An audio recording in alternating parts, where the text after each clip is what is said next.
Dreh dich. Fertig.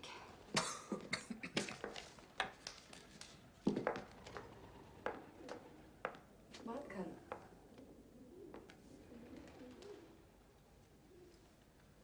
Da unten ist niemand.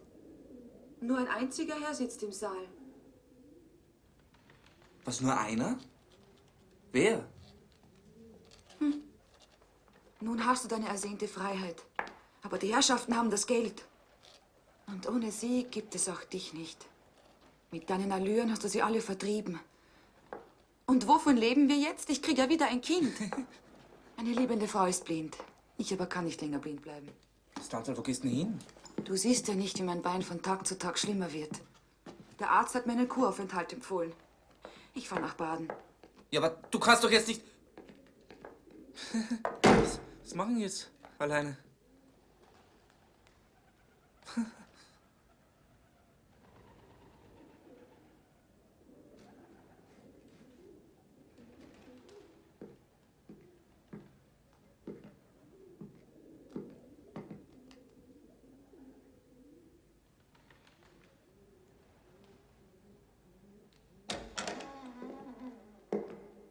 Willkommen, Bruder Walsig.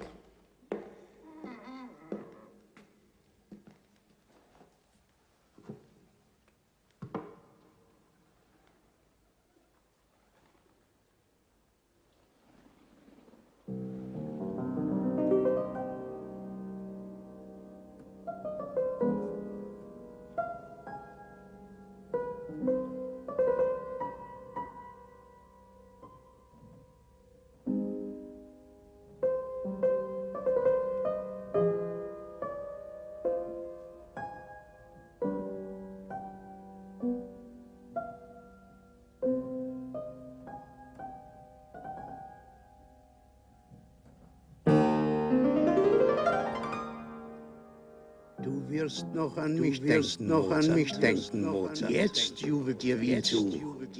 Aber Bewunderung hat nur eine kurze Lebensdauer, Mozart. Darauf kann man keine Burgen bauen. So sei doch vernünftig, so sei doch vernünftig, so sei doch vernünftig, so sei doch vernünftig.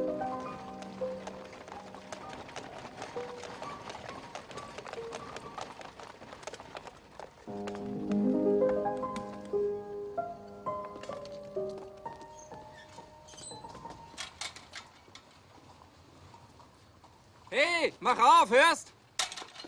Die Herrschaften sind verreist. Und die Lichter? Das ist doch ein Fest oben.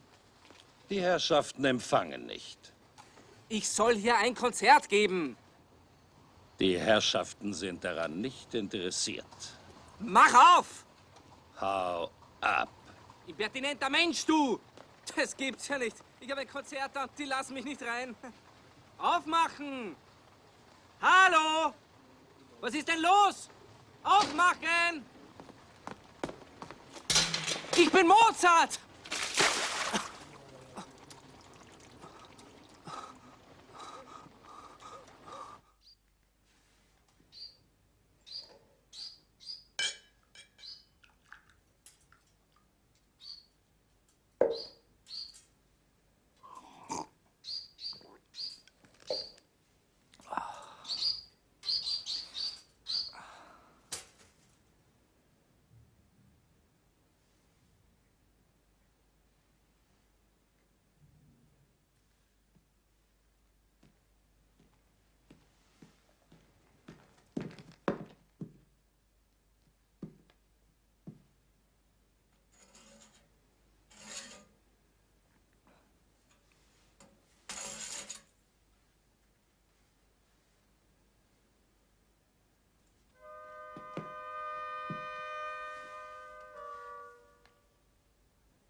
Unser ganzes Leben ist nur eine Reise zum Tod.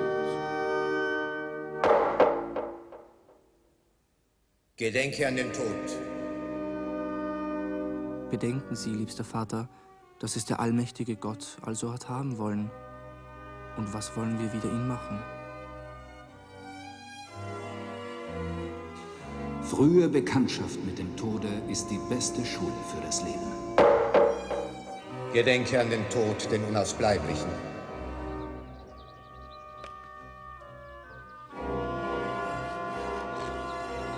Die Reise in den Tod ist die Reise zum Ziel unserer Vollkommenheit. Gedenke an den Tod. Vielleicht ist er dir nahe.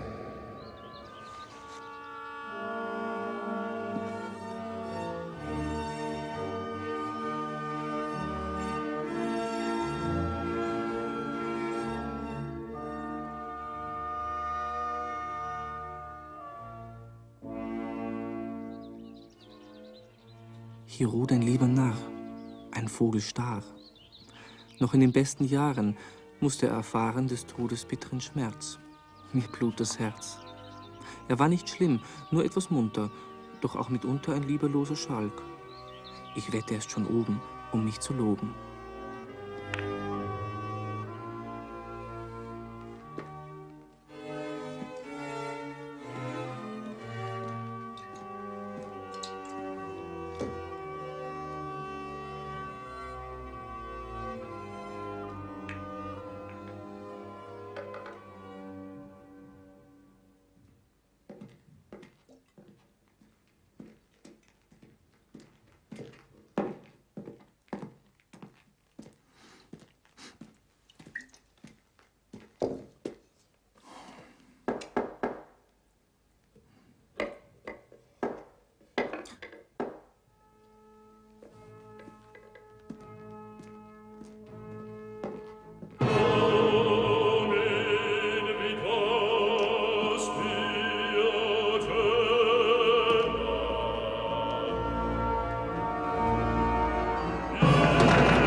Wohnt ein gewisser Mozart da? Ja, das bin ich. Sie? Machen Sie keine unpassenden Witze. Im Ernst, das bin ich. Was wollen Sie von mir? Ich soll Ihnen die letzte Ölung verabreichen. Mir? Ja. Ich glaube, Sie machen Witze. Wer hat Sie geschickt? Ein Herr stand am Tor, der mich ganz dringend bat. Ich sollte keine Zeit verlieren, aber es war zu dunkel, Ja, um zu sehen, wer... Vorerst können Sie sich die Mühe sparen. Aber die Ölung...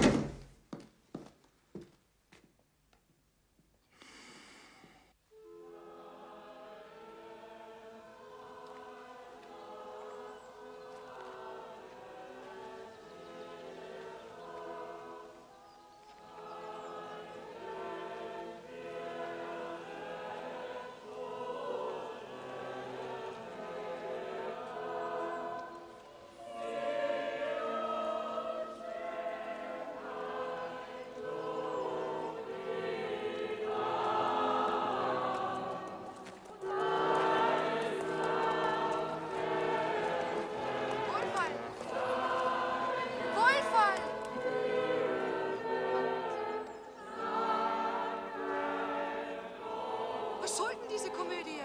Seit 10 Jahren hast du keine Kirche besucht. Und seit Salzburg keine einzige Messe mehr geschrieben. Was ist los? Ich will, dass der Piaristenabend auf mich aufmerksam wird. Warum? Ich möchte, dass unser Bub in die Schule nimmt, die mit Internatlehrer versorgt. Willst du mir vorwerfen, dass ich nicht für ihn sorgen kann? Nein, nein. Was soll dann diese Idee? Wer weiß, wie lange ich noch da bin. Wegen diesem Pfaffen mit der letzten Ölung? Sei bitte nicht kindisch. Ich kann es dir nicht erklären. Irgendwas spüre ich. Ich weiß nicht. Aber was denn, Wolferl? Was das denn?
Ehrwürdiger Meister, geliebte Brüder, meine mühselige Lage nötigt mich, euch eine Bitte vorzutragen. Da sich die Auftragslage nicht so entwickelt hat, wie ich erhofft habe, der Türkenkrieg, der Kaiser ist nicht in Wien. Am Hofe wird gespart, der ganze Adel ist aufs Land gezogen. Es werden keine Konzerte gegeben. Bitte, Bruder Lange.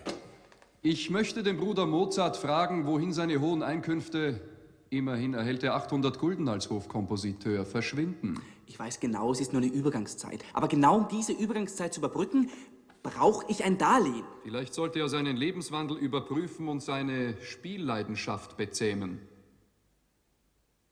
Für 800 Gulden kannst du dir jährlich eine Mühle kaufen. Was soll ich mit einer Mühle?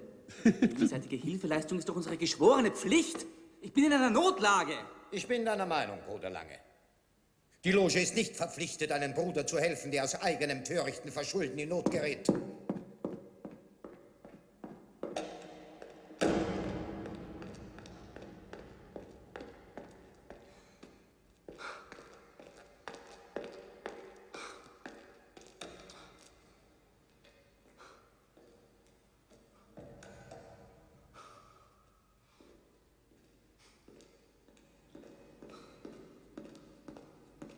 Lieber Mozart, ich werde mir erlauben, bei dir eine Musik zu bestellen. Was?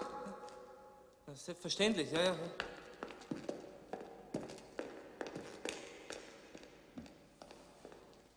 Man hat mich nach England eingeladen.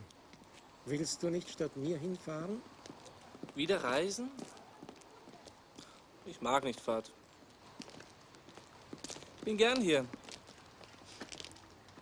Wolfgang, ich organisiere deine nächste Saison. Überleg dir's. Kommst du mit rein? Nein, danke. Ich kenn's, danke. Gute Musik haben's da. Weiß ich.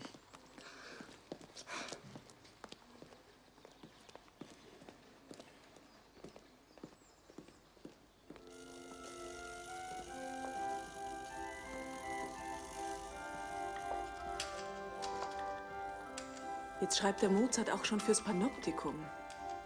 Für Musikautomaten. Er wird's nötig haben. Je schlechter es ihm geht, umso schönere Musik schreibt er.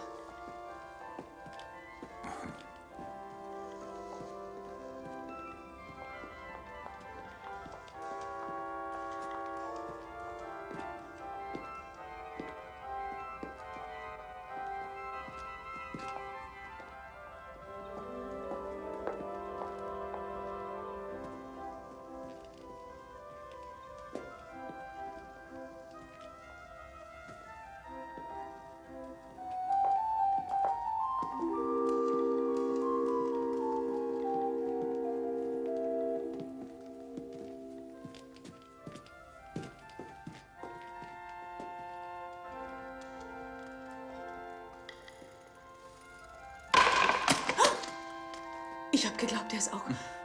Können wir gehen?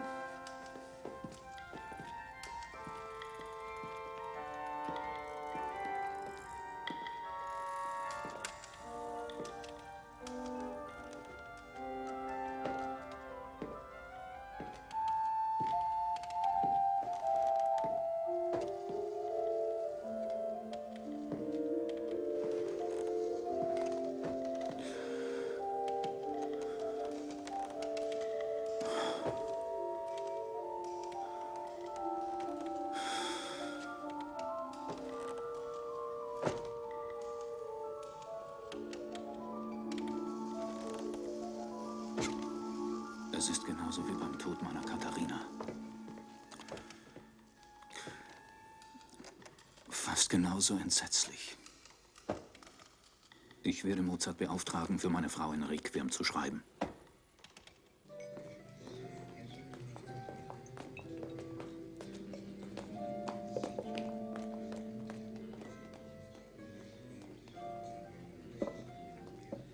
Hier? Aber hier wird er doch sicher nicht sein. Doch, doch. Angeblich kommt er in letzter Zeit täglich hierher.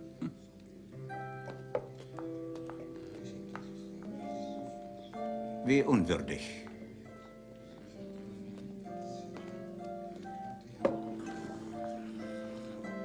Prost. Komm, wir gehen. Wiederschauen. Ja, ich komme ja schon. Lange!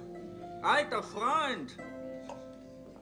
Und der kaiserliche Hofkapellmeister! Welche Ehre! Ja, streng ich an, Zittergnom. Vielleicht macht er dich zum Hofmusikus.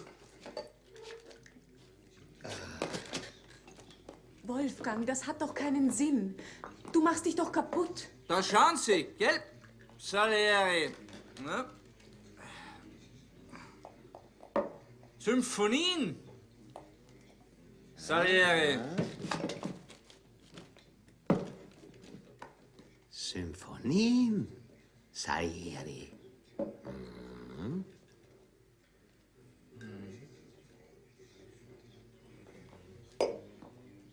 Aber keiner will sie hören. Keiner will Sie hören. Keiner will mich hören? Herr kaiserlicher Hofkapellmeister? Niemand geht in ihre Konzerte, Mozart. Warum? Warum? Weil ich nicht gespielt werde. Aber ich spiele ja doch den Maestro. Er hat mich aus allen Konzerten genommen. Und warum? Warum?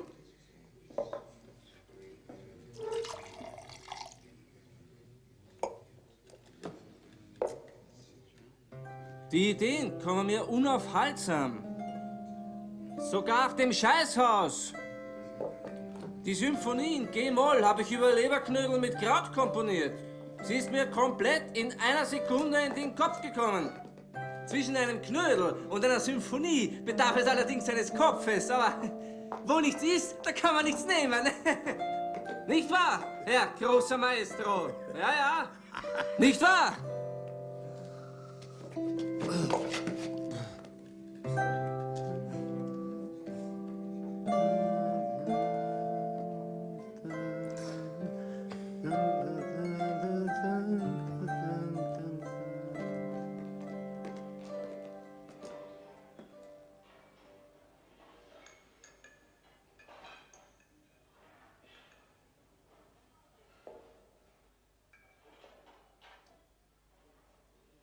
Besser handelst du es für mich aus. Du kannst sagen, ich möchte das Andenken meiner verblichenen Frau ehren. Oder du sagst nichts, nicht einmal, wer dich schickt. Er soll einfach eine Seelenmesse komponieren. Das ist der Vorschuss.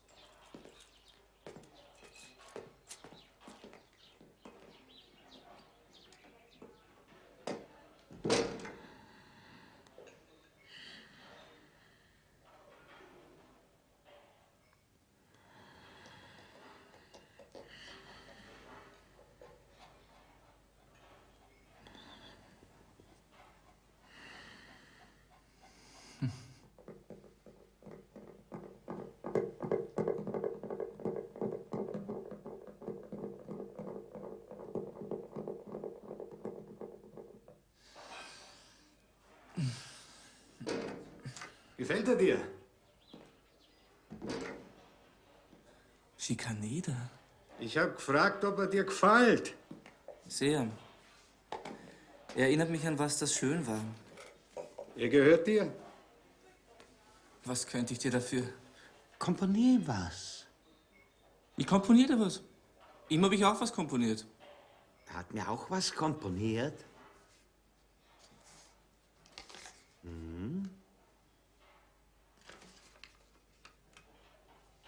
Deshalb habe ich dich ja auch gesucht.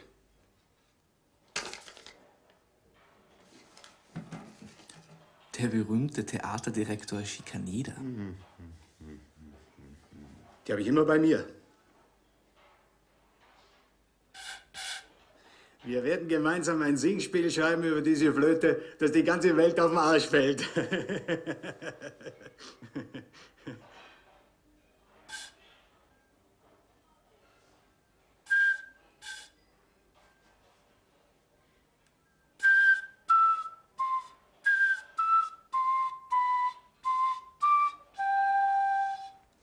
Ja, warum nicht?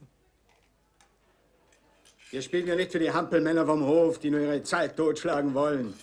Hier spielen wir für das Volk, für Menschen, denen man noch was sagen kann, die einem was glauben und die Theater miterleben wollen. Und die nicht herumsitzen und sich langweilen, als wären sie fette Maden und überhaupt nicht wissen, was los ist auf dieser elenden Welt. Wir schaffen ein Märchen für die Erwachsenen. Der Held muss eine Prinzessin befreien, wobei ihm die Zauberkraft der Musik helfen wird. Die Verliebten müssen sich den härtesten Prüfungen unterziehen. Doch kein Feuer kann sie verbrennen, keine Tyrannei brechen. Schließlich gelangen sie ins gelobte Land der Schönheit, der Wahrheit und der Liebe. Wir werden der Geschichte unsere ganze Freimaurer-Symbolik aufsetzen. Denen ist das Herz in die Hose gefallen. Auch das sind nur Menschen. Und die sind manchmal schwach und ungerecht. Aber im Kern hat die Sache ihren Wert.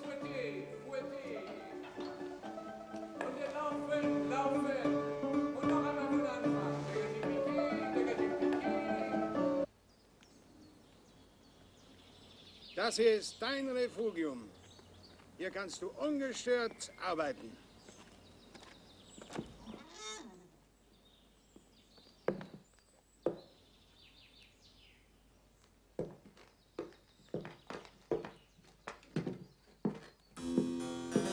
Und alles, was du komponierst, kann gleich probiert werden.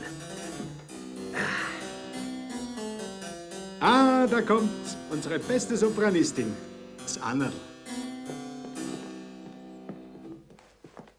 Grüß euch Gott.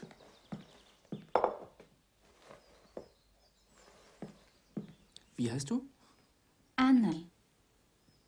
Annerl Gottlieb. Ja, dann heißt er so wie ich. Du heißt Wolfgang Annerl Mozart? Aber nein, Theophilus, Amadee oder Gottlieb, das ist alles derselbe Name.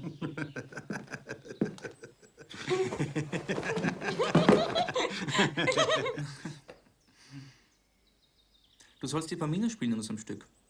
Ne?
Du, da ist jemand.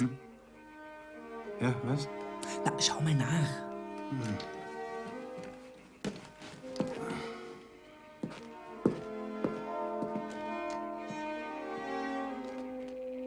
Ah nein, der hat jetzt keine Zeit. Auf Wiedersehen. Wiedersehen. Wer war denn das? Na, irgend so ein Lakai. Er sagt, er hat einen Auftrag für dich. Aber ich habe ihm gesagt, du hast jetzt überhaupt keine Zeit. Ich habe ihn gleich wieder verscheucht. Schreib ruhig weiter.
Tamino ist verzweifelt. Steht doch so da. Anne, komm, komm, komm. Du hier, Tamino. Ich hörte deine Flöte und lief dem Tone nach. Ja. Aber du bist traurig. Sprichst nicht eine Silbe mit deiner Pamina. Ah, weg, weg. Was? Ich soll dich meiden? Liebst du mich nicht mehr? Jetzt komm zu mir, komm. Papageno, sag du's mir. Sag. Ich kann nicht. Auch du? Oh. Und jetzt lauter. Tamino. Es ist schlimmer als der Tod. Ah. Und da vorne. Ah. Jetzt.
Schön, Anna. Wunderschön. Stanzi! Stanzel? Schön, gell? Da schau. Da. Da sind wir zu Hause. Aber das Frauel ist noch nicht zurück, weißt? Stanzel? Na ja. Schick mir einen Brief, dass wir da sind, ja?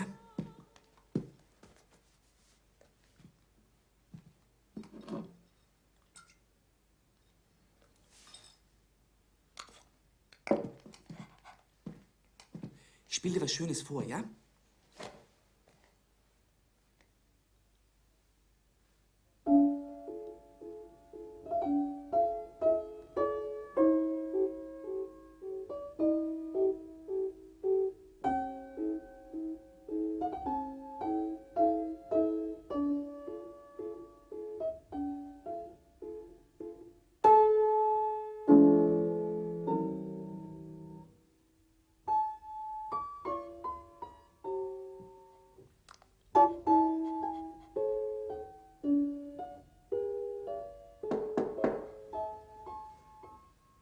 Herein?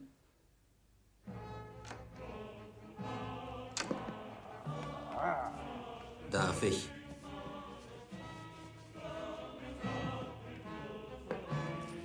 Ich möchte Ihnen 50 Gulden mit dem Auftrag zum Komponieren einer Seelenmesse übergeben. Ist die für Sie? Sie ist für meinen Herrn. Ich bin der Diener. Und wer ist dein Herr? Aber ihr kennt ihn doch. Ihr kennt ihn gut. Aber für wessen Seele ist das Requiem? Ich habe den Auftrag nicht näher zu erläutern. Nur machen Sie sich ans Werk.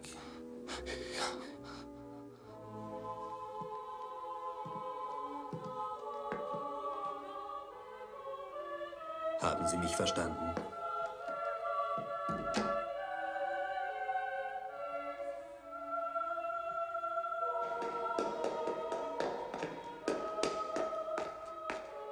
Komisch. Der war ganz verschreckt.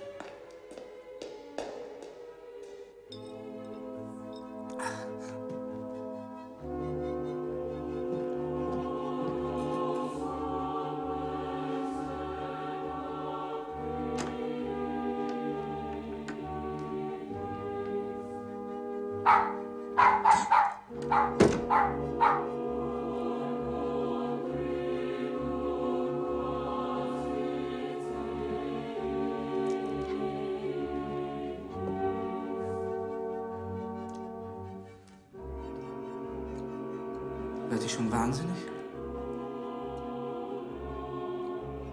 So viel habe ich doch nicht getrunken.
Ich hab dich lieb. Ich hab dich auch lieb. Warst du je glücklich? Ich bin doch glücklich. Ich bin doch glücklich! Wie der Kasperl im finsteren Wald. Hui, ist es kalt. Das kommt von mir. Was suchst denn hier, Gevatter? Dich, mein Kleiner.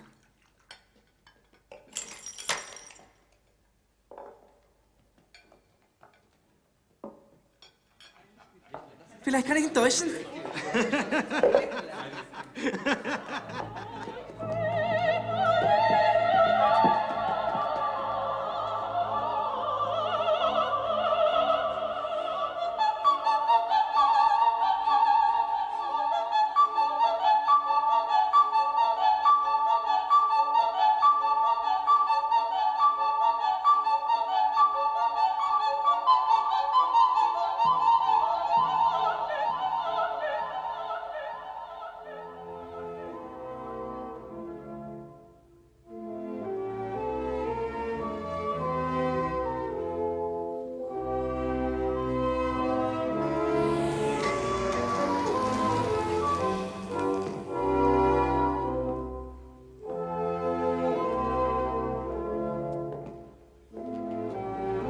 Ihr eingeweihte Diener der Götter, Isis und Osiris, mit reiner Seele erkläre ich euch, dass unsere heutige Zusammenkunft eine der wichtigsten unserer Zeit ist.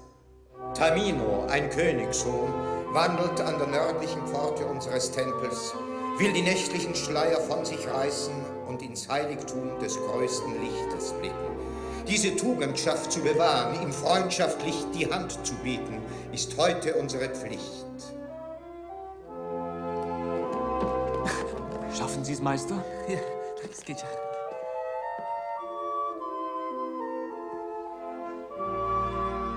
Besitzt er Tugend? Tugend. Auch Verschwiegenheit? Verschwiegenheit.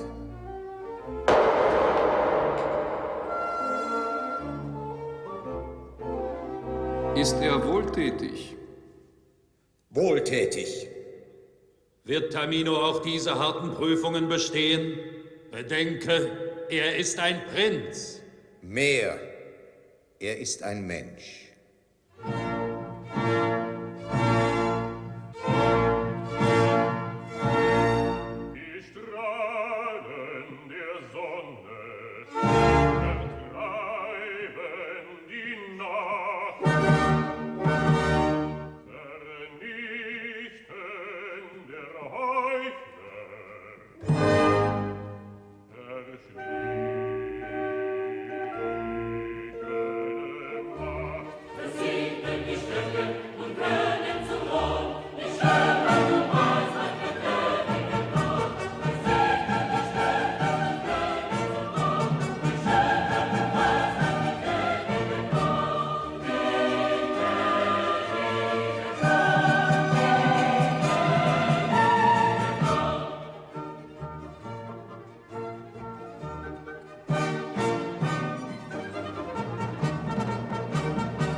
Bravo! Bravo! Komm, lass ihn doch. Hey, zu uns.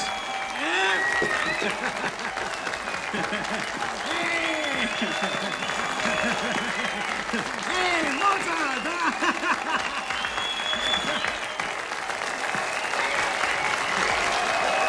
Pass aus.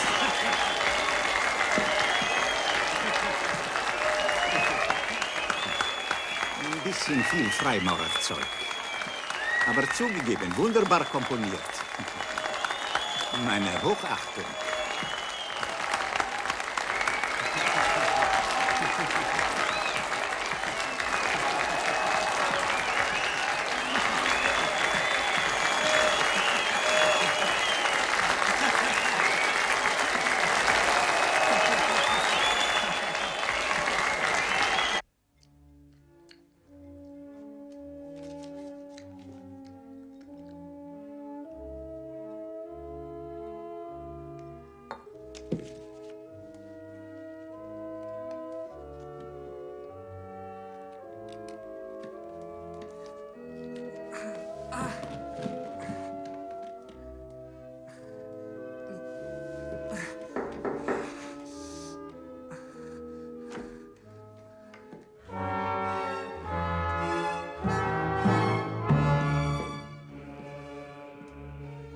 Wann wird es fertig sein? Das Requiem.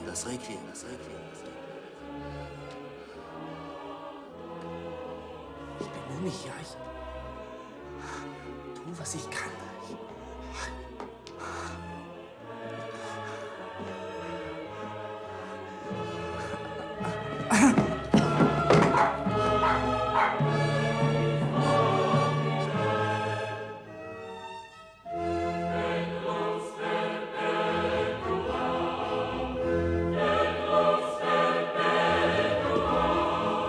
Wolferl, bitte. Es wird alles wieder gut.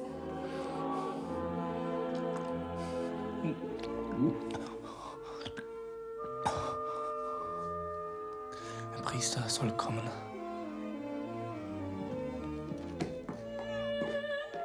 So schlimm wird's doch nicht sein. Komm. Na komm.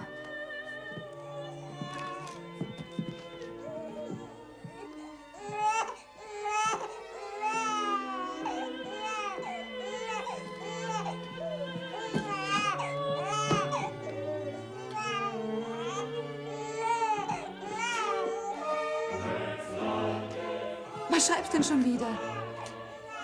Was für mich selber. Ein Requiem. Mach doch nicht schon wieder deine Witze, sonst sperr ich das Schreibzeug weg. Hol mir den Arzt. Bitte.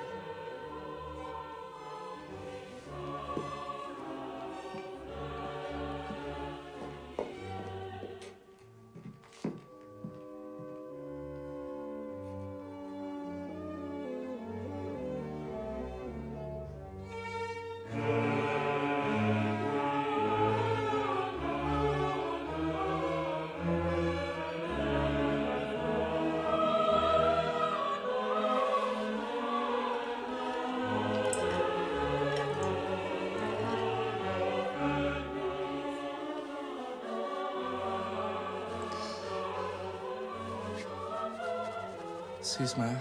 Ja, Maestro. Ich schaff's nicht mehr. Ich schreibe die Motive und du führst sie aus. Ist der Pfarrer gekommen? Der will nicht. Wir sollen ihn nicht zum Narren halten.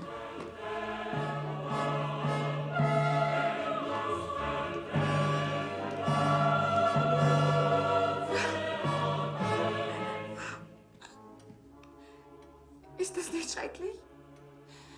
Er ist der Sklave seiner Musik geworden. Er beachtet nicht einmal, dass er krank ist. Es ist ihm egal. Als hätte er zwei Gehirne im Kopf. Eines, das immerfort musizieren muss und eines, das zerfällt. Seine Nieren versagen und verderben die Zusammensetzung des Blutes. Eine allgemeine Vergiftung ist die Folge. Ich versuche noch einen Aderlass. Aber das ist dann schon der 7. heute. Das schwächt ihn noch mehr. Der Aderlass ist die modernste Methode. Wenn das nicht hilft,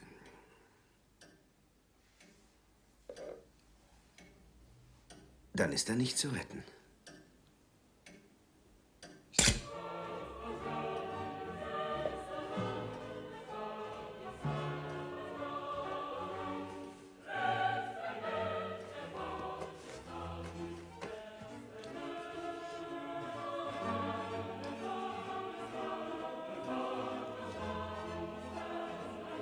Es besteht keine Hoffnung mehr. Ich werde gleich da bleiben.